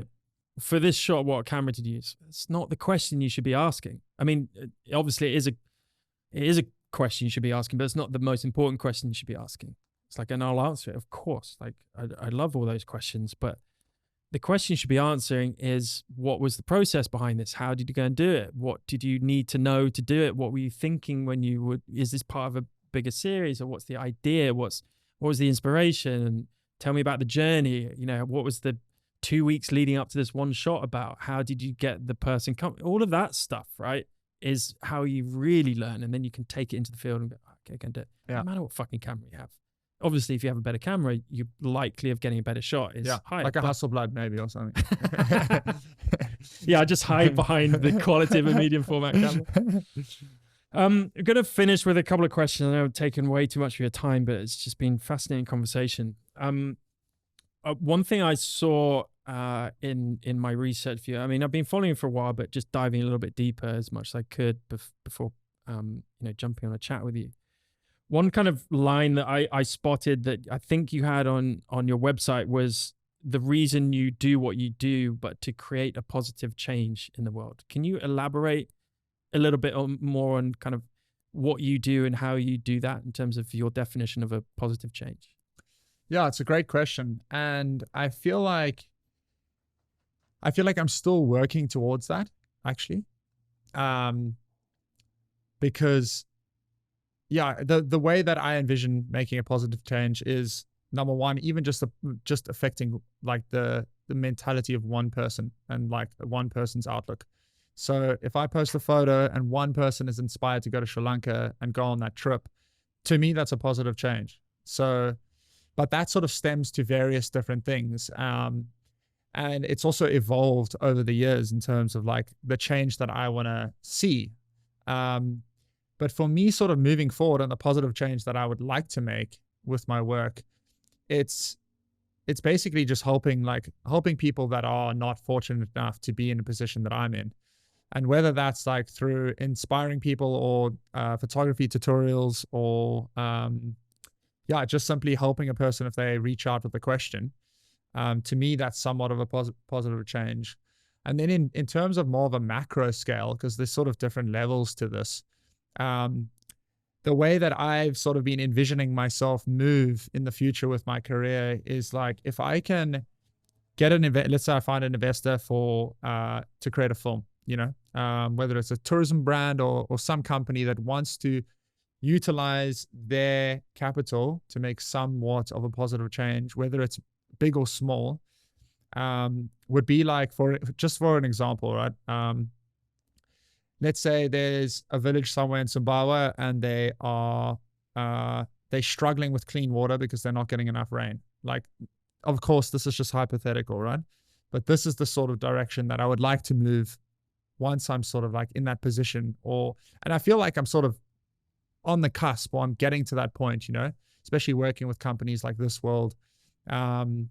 And being in the position where you can go, okay, I want to go tell a story, whether it's about a village or one person or a town or, doesn't really matter, but like finding an interesting story to tell, right? And then utilizing the funds or capital that you get from an investor or client to implement like fresh water, like water systems or hydropower or solar or helping with rehabilitation of soil, because that's a major issue right throughout the whole planet now. So like these things where, or building a few schools in a village, like for example, let's say there's a village in the middle of Southeast Asia somewhere that's super remote and kids don't have the right facilities for learning. Maybe you go there and you tell a story, you create a super cinematic edit, telling a story about maybe one of the village leaders or how this village has been developing over the years or their struggles with modern day society. And then, utilizing capital from investors or from a company that wants to make a change to implement something in that village that's going to benefit them for years to come.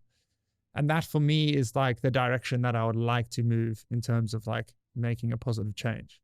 So there's different levels to it. But when someone says like, hey, how do you want to like use your photography or your videography to like do something positive in the world? This is the sort of like vision that I have and would like to, sort of follow.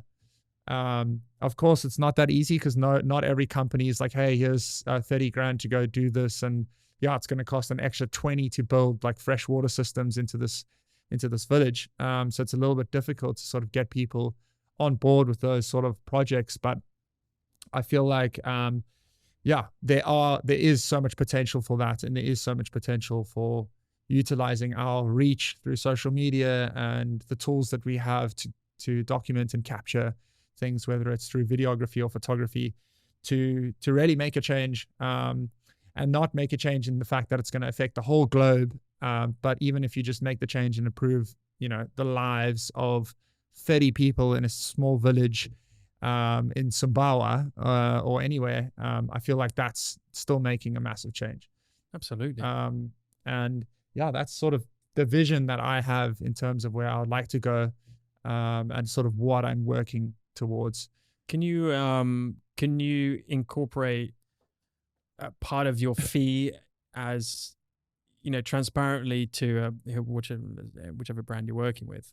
Say, a portion of this goes to a certain cause. Is that something that photographers do or that you do? I haven't done much of that. I think it's a good thing. I feel like I've still, it's funny because I've been shooting for a while, but essentially like because of COVID, I didn't have much work actually through COVID. And then only tail end of this year, I've started actually getting like a few decent clients, but I was, like full transparency, scraping the barrel for like quite a few years to make ends meet and living super, super hand to mouth. You with a charity. Yeah. Just trying to feed myself. Yeah. But now as things sort of develop and I'm sort of getting better clients, that's definitely something I could look at. And like building that into a fee, depending on what client you're dealing with, I think is probably a good idea. Well, I think you're right. Going from zero to like, building a village or infrastructure in a village is difficult, right? Yeah. I mean, it's you have to. But going back to what you're talking on a more individual level, you definitely inspire thousands of people. You got over 100,000 followers. Let's say even 20% of those people, right, actively engage and follow and love you for what you do. Like that's amazing. And I think it's incumbent upon photographers, videographers, artists, and a byproduct of what we do is naturally give other people pleasure. Right? Yeah. And if that's inspiring people and helping people and putting a smile on someone's face, like fucking what a privilege. And you do that. So I don't think you even have to worry about that part of it. But it is an interesting discussion when you get to a certain level as an artist or a creative, like where kind of a responsibility kind of sets in. It's like, all right, if you believe you want to make a certain change, how to kind of factor that into every conversation, every business deal, or is that, you know, there's no answer to it. Everyone has their own ways of doing it, and some not at all, which is fine. There's certainly no, you have to do this, right? But it's got to come from belief and passion. So good luck to you. Like, support you 100%. Yeah, cheers. As kind of a final I guess thing we do here, we're just going to do a lucky dip of conversation cards, and we'll end with this question. So let's go. Kind of puts you on the spot, but you know, I'm sure you'll be fine. So if you pick any, actually I'll do it that way. Pick any card, mate. Okay, that's on. All right. Let me read it. Oh, you got to read it. You can think about the answers. Okay. No, I didn't see it. It's too quick. Oh, actually, it's quite a long one. Okay. Ready? If you were lying on your deathbed, wow. Here we go. So you're dying. Okay. You're about to die. What 3 things would you want to have achieved in life? And do you do things each week that will get you there? Sheesh. Yeah, that's a serious question you got over there. Yeah. 3 things, eh? 3 things that you want to have achieved in life by the time you die. Being present, I think, is such a major one. Yeah. Because I could be on my deathbed next week. Yep. I think that's probably one of the most important ones for me, is just being like undeniably present on a daily basis. How do you practice that? By just trying to bring myself into the present moment and just trying to like slow down and just be like, I guess having like, it's not something that I actively do, but it's something that I do think about on a regular basis. I could probably be a lot better at it. But just like trying to hold gratitude and just trying to slow down now and then, and just trying to like look from a macro standpoint and be like, okay, where am I at, you know, right now in my life? And just trying to like, just hold gratitude for that, and just, and slow myself down, because it's so easy to just get caught in this like hamster wheel motion of just like the days going by, you know, and like, I think it's so good to be able to just like draw yourself out of that, stop, slow down, and just like be like, I'm here now, and just, try be present, I think, because like you do really only have the now and today. Yeah. Because you don't know what tomorrow holds. So I feel like so many people are caught in this cycle of just like living for tomorrow and being like, what do we do? You know, always planning, like always like, what are we doing tomorrow? What's next? Like a perfect example, sitting down at a dinner table with friends. And they're like, guys, like, where should we have dinner next week? And I'm like, we're having dinner now, you know? So it's all these different things that are happening on a daily basis that draw people out of the present moment. One of the biggest things is going to see like a show or an artist play. I mean, at Savaya, maybe that's the perfect example. Beautiful artist, he's playing the most insane drop ever. 60% of the crowd has their phones up to capture that moment, which is drawing them out of the present moment because they are capturing for the future, right? So I feel like that's such an important thing that I am very cognitive of on a daily basis, and just trying to not let myself get torn from past experiences or the premonitions of what might happen in the future, and just try balance that, because I feel like that's something that is, you know, causing so much disease on the planet, you know, like scarcity mindset and people living with the concern of what may happen in the future, instead of just like trying to be present with the now. And I think that's probably one of the main ones. How did you learn that? Like, you know, did you have some life experiences? Psychedelics. Well, you laugh, but they are very powerful in that respect. Yeah, right? I mean, I've learned a lot over the years from psychedelics, and I can happily tell anyone that. Yeah. Honestly, for my family, I grew up in a very, very humble and open-minded family that was very forward-thinking, and I learned a lot from my mothers. It's funny I say mothers. People are like, what? But essentially, I was adopted when I was 7. My mother passed away from cancer, and that was my current mother's sister. So my real mother's sister adopted me. And I, through my childhood and through my teenage years, I learned so much from my family and from my mom. Father around? Father, it's funny. It's an interesting story actually. My father left when I was 1 years old, and we essentially couldn't find him for 18 years. So he disappeared. Wow. Disappeared for 18 years. Quick beer break. Yeah. And at the age of 18, he added me on Facebook, just out of the blue. Fuck off. And we thought he was actually dead for 18 years. Like his own sister couldn't even find him. And they had literally investigators looking for him. And they were all in South Africa? Not all of them. His sister was in Australia. Okay. Turned out he was living completely off the radar illegally in the UK, under no passport. Wow. Yeah. And was living on a small holding. And yeah, he added me on Facebook at the age of 18. I joined the boats at the age of 19, 20. At the age of 21, I went and saw him, and I flew to the UK, and I spent 1 week with him. And it was weird because it was like seeing an old friend, even though I hadn't met him, because he left when I was 1 year old, I think. 1.5, something like that. You're just meeting a stranger, basically. Just meeting a stranger, exactly. But at the same time, I felt like I knew him. It was just super weird. Wow. Yeah. And as soon as we linked up, he was like, opened the car door at the airport, had a 6-pack of beers and biltong on the seat, and we cracked a few beers and just spent, a week basically drinking and smoking weed Wow. together. And incredible week. And I think that was it was either end of 2014 or early 2015. And then in 2015, I was on the phone with him one night, had a beautiful chat with him, and he died in his sleep. I think a few hours after that. So yeah, I had just that 1 week with him. But a beautiful week. A beautiful week. Yeah.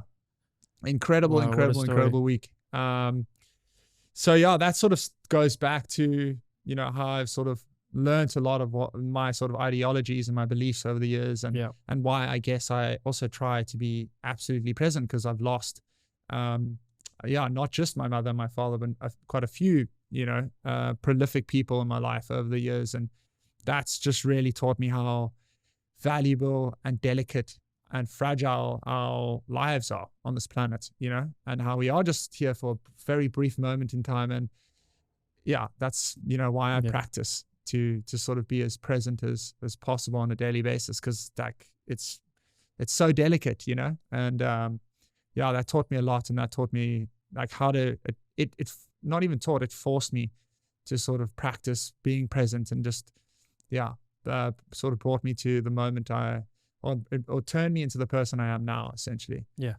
It sounds like that's a very, very kind of emotional roller coaster, turning through some formative years, but it sounds like that would definitely shape anyone's philosophy on life moving forward, to have such big losses. And incredible. It's been an absolute pleasure to have you open up to us anyways. Thank you for sharing. I've been present with you, and that's one reason I love this podcast format, and sitting across from another artist and someone as amazing as you can just have an honest conversation and be in that moment at the same time. So thank you very much. It's been an absolute pleasure, mate, and I look forward to having you on again. Yeah, no, absolute pleasure.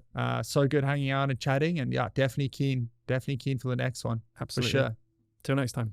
Awesome. Cheers, brother. Fist bump. Cheers, buddy. Cheers, dude. Cheers to that. Yeah. Fucking great podcast. No, that was awesome.